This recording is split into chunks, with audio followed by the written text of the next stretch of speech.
On this program, we have spoken quite a bit about sexual abuse on college campuses and just how rampant it is.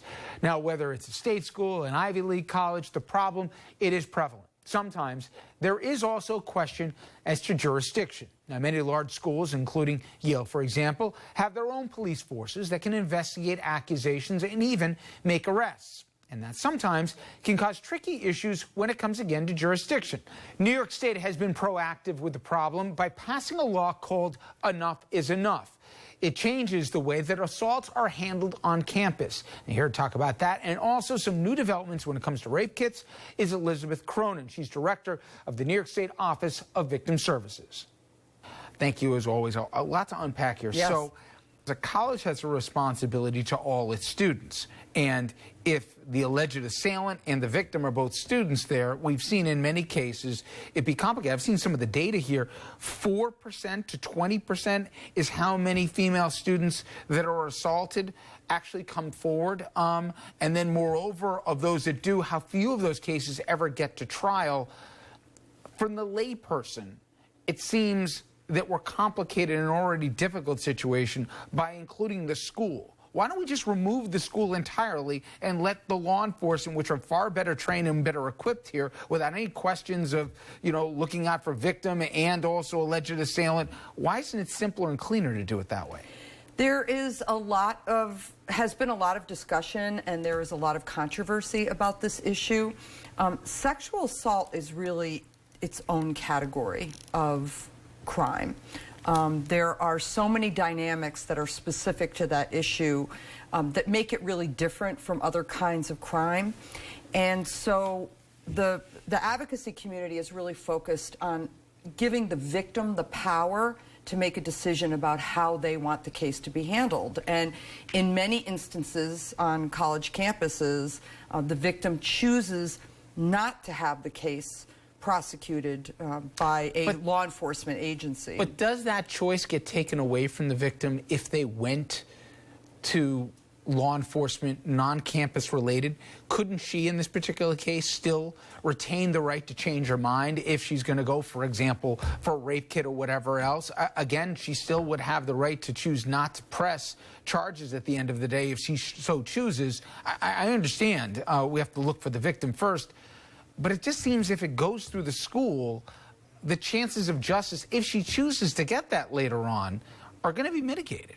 Well, in this particular case, it looks like since the Yale Police Department is an actual police department, so they are able to make arrests, then they would be acting in the same manner that the New Haven Police Department would be acting, because as I understand it, in that case, the referral was made by the Yale Police Department to the state's attorney's office.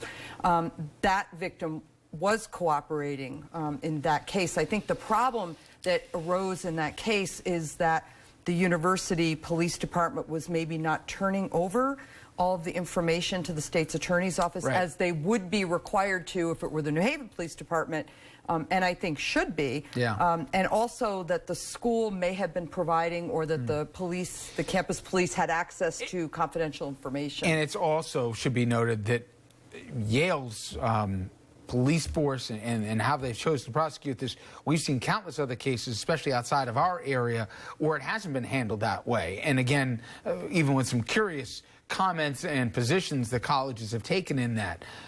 I want to pivot to another issue that we've talked about, which is rape kits.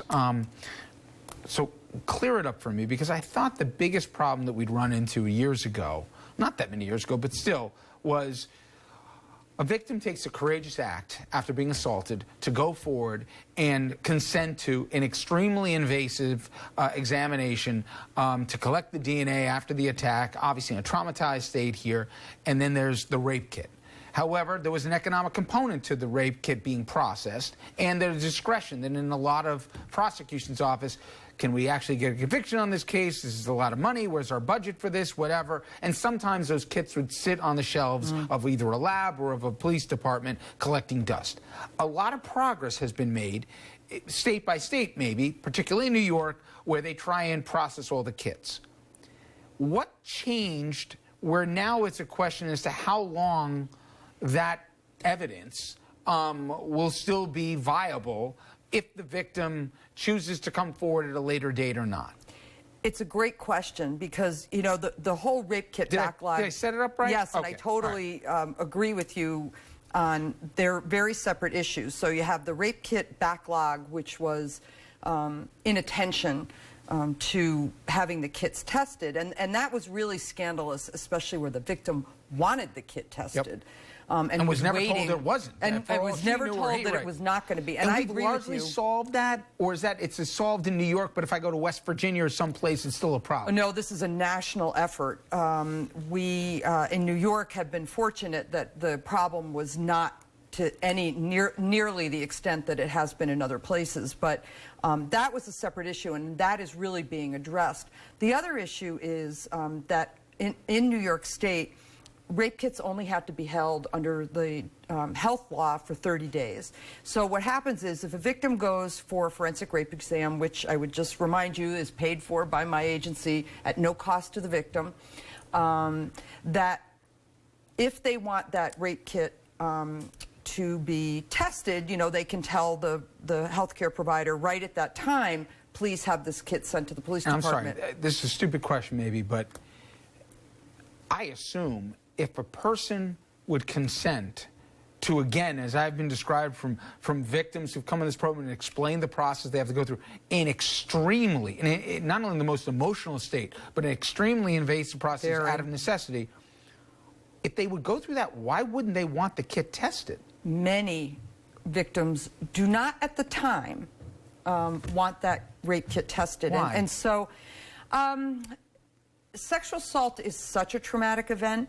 And if you're actually having a rape kit done, it means that the assault was within a very discrete period of time. And so you are still feeling the effects of that trauma. And so many victims need time to process the trauma, maybe work with a healthcare provider, a mental health care provider, a victim advocate, and figure out what they want to do.